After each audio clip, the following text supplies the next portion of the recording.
Welcome back. We are out here on the trail. I've got a story from the road for you today, and this one is a bit crazy. It involves a fugitive from the law who was known to be armed and dangerous. And when yours truly encountered this person, I'll tell you what, if I'm being honest, there are several moments where this person definitely had the upper hand. Now, once the story appears to wrap up, there's actually more to this story involving an administrator.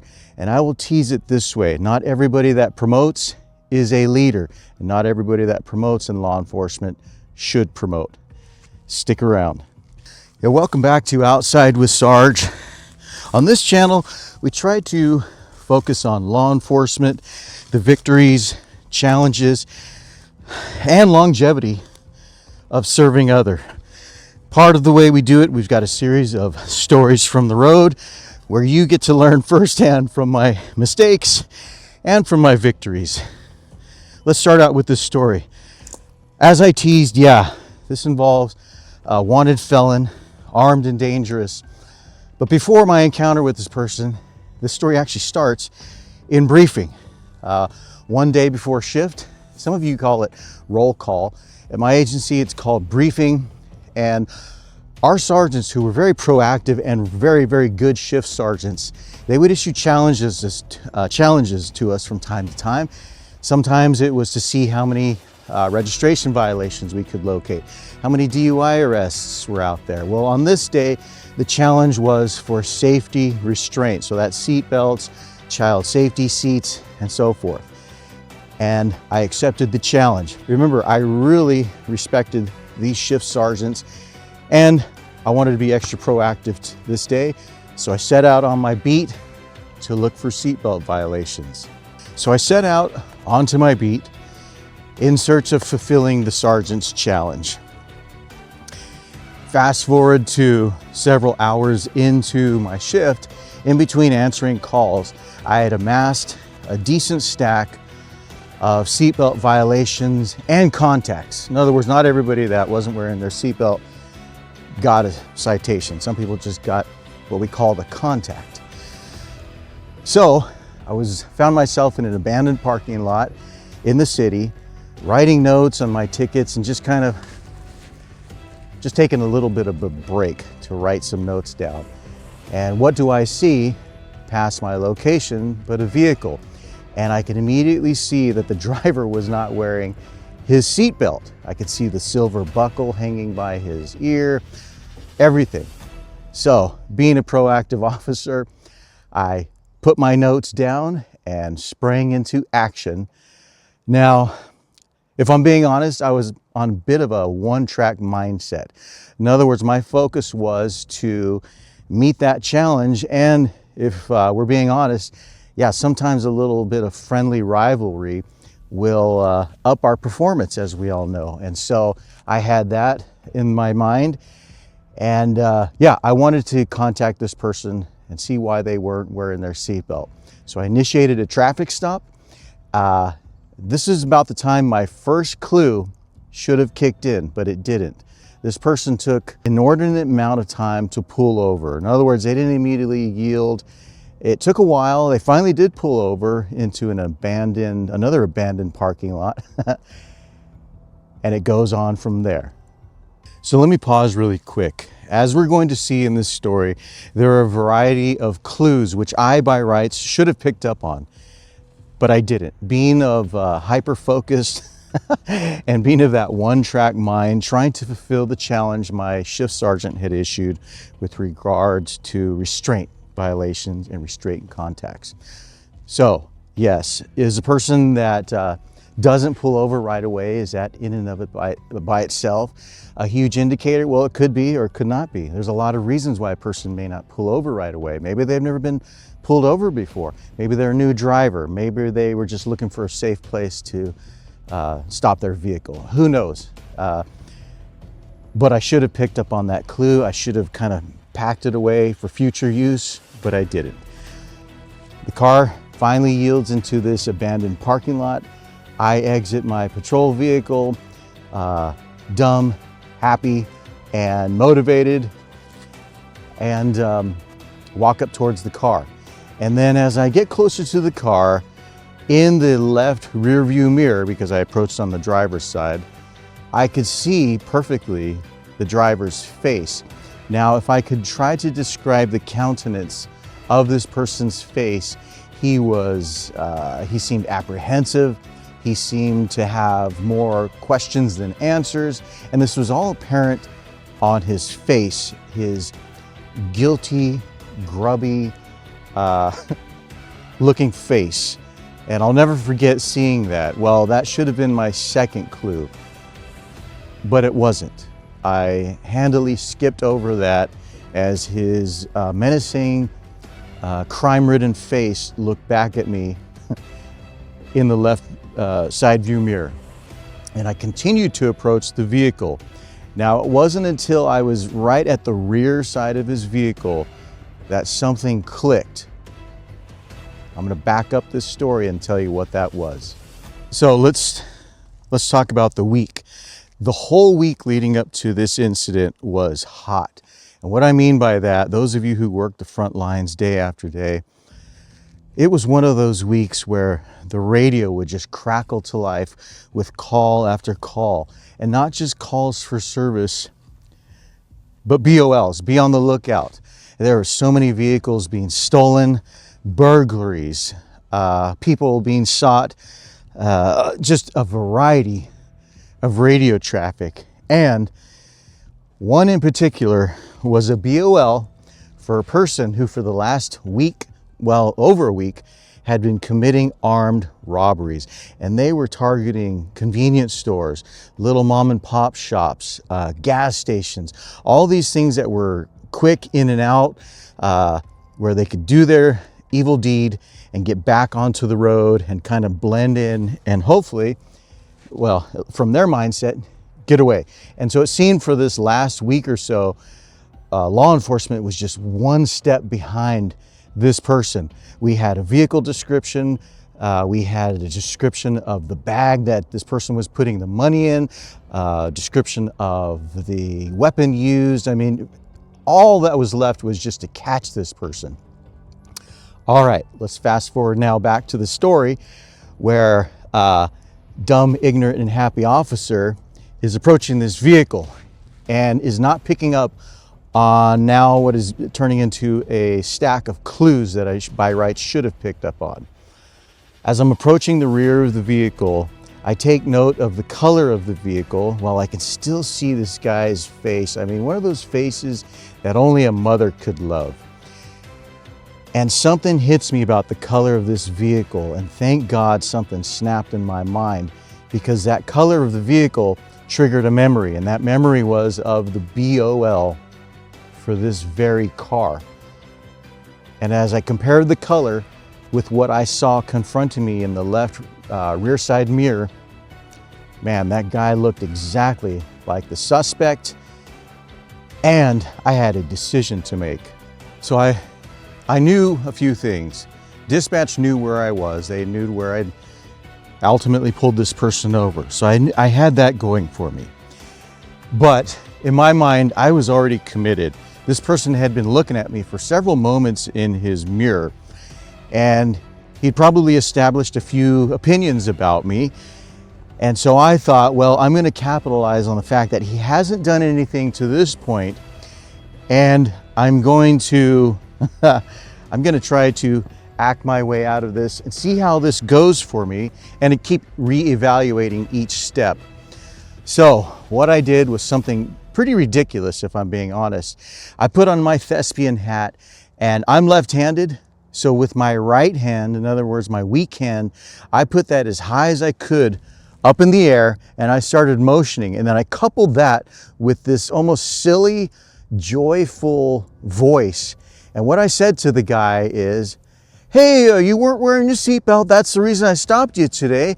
And then I immediately kept talking, because what I didn't want him to do was start to reevaluate the situation. What I wanted him to do was to kind of go along with the act. Now, as I'm raising my right hand and I see that he's following my right hand up in the air with his eyes, I take out my duty weapon, ready to do the worst thing I've ever done to a human being in my life, if need be.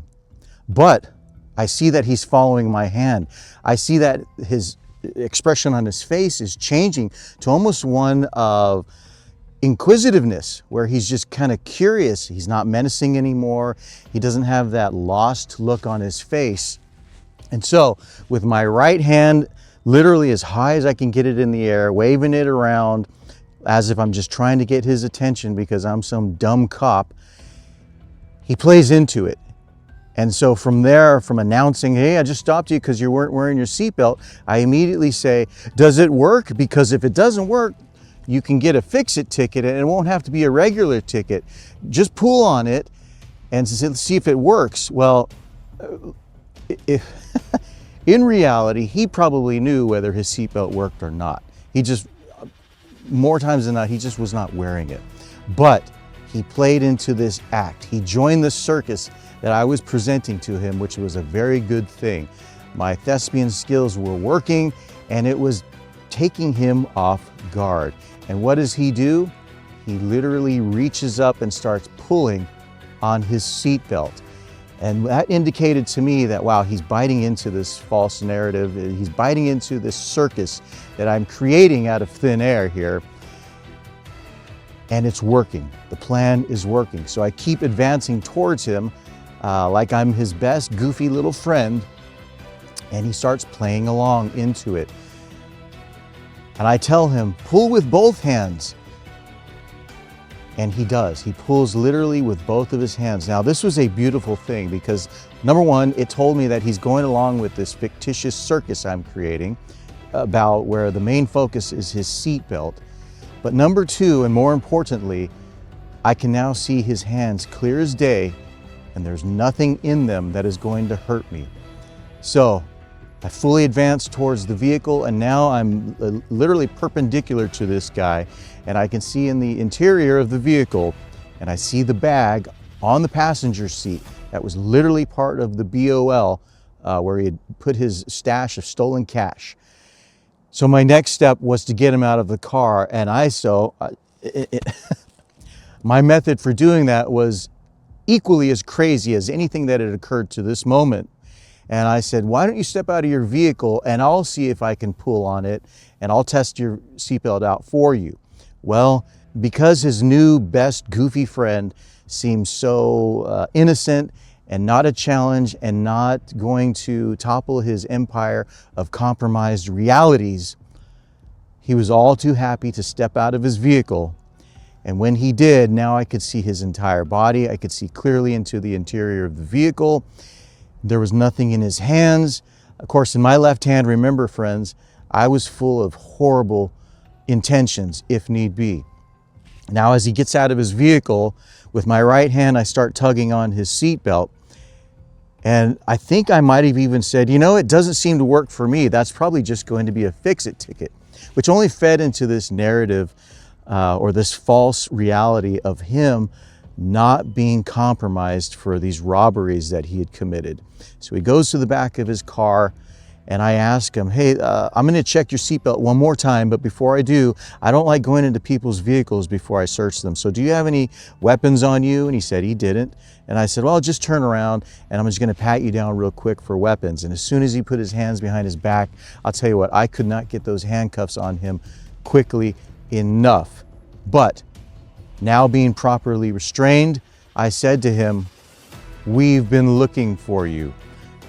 Now, if I could put you in that moment, it was a beautiful thing to see his shoulders drop, to see the countenance on his face change from having a new dopey friend to now faced with the realization that this cop must have known all along, and now I'm in handcuffs and unable to do anything.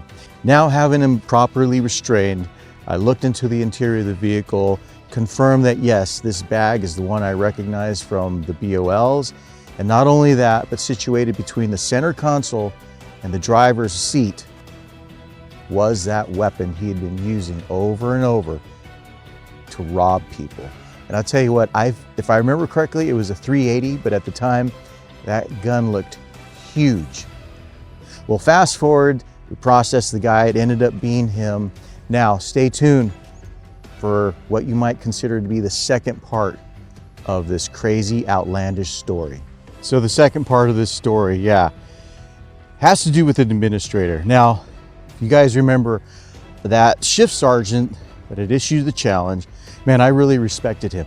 As you guys know, once you find a leader that you respect, that you really enjoy working with, you'll go above and beyond for that person.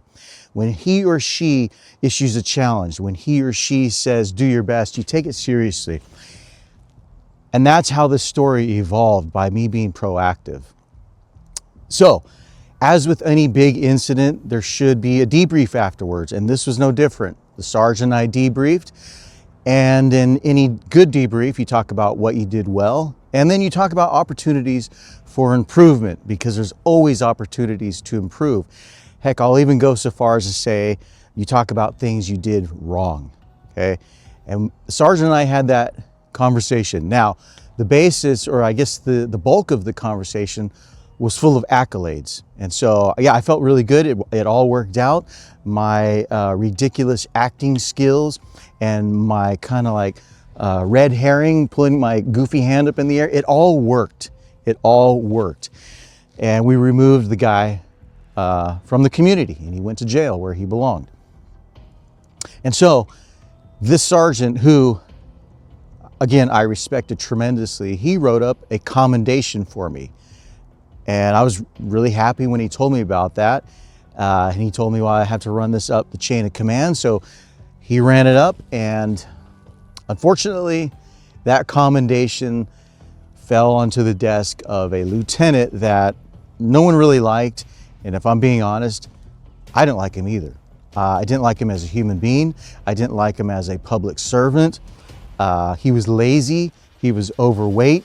He looked like somebody who was not motivated to help in any way. He was the type of person that if you passed him in the hallway, you could say hello or good morning, and he would say nothing in return. That's the type of administrator this guy was. He didn't work the front lines for very long. He promoted very early in his career. And because of that, in my summation, he did not have a basis from which to properly critique an officer who worked the front lines day in, day out, over and over, relentlessly and proactively trying to protect their community. Now, ultimately, he denied my commendation, and he took it one step further, and he threatened to write me up on a written reprimand for what he called being a lone wolf, for what he called inappropriate tactics. Now, yes, could you make a case for the fact that I should have retreated back to my maybe the presumptive safety of my vehicle and waited for the cavalry? Yeah, you can make an absolute case for that. You can also make a case for somebody who had worked the front lines for decades, that their judgment and their ability to act in the moment and to recognize human behavior and their ability to assess a situation second upon second upon second, to trust their judgment, I believe you can make a stronger case for that. Of course, that's a pretty self-fulfilling way of thinking, because I was the either the antagonist or the protagonist in this story, depending how you look at it. But needless to say, I took that to heart. I took it to heart, the fact that this administrator, who hadn't done what so many of us had done, who didn't have that experience under his belt by any means, by not even a stretch of the imagination, yet here he was critiquing me on something that had worked out, on something that I didn't just fly by the seat of my pants on. I relied on skill, intuition, adaptability, my training, policy, law, all of this stuff. I lived to serve another day. The person that had committed all these robberies, I mean, a multitude of them, was now behind bars, all because I was being proactive that day. And the sergeant gave me his verbal commendation, and you know what? In the long run, that was enough for me. That's the story I have for you this time. Learn from maybe from my mistakes, but also learn that you can be very dynamic in this career. You can take servitude for others up multiple steps. Sometimes it requires you putting on your thespian hat. Sometimes it requires you acting in a way that is unnatural for you. Sometimes it requires you to seemingly befriend a violator or to normalize abhorrent behavior. But it's all in the name of service, doing your part to fulfill your oath to your duty. All right, I'm going to continue on with the hike. Make sure you get outside the bounds of maybe what typical policing looks like. Be creative, use your mind. Let's get outside and let's get that work done.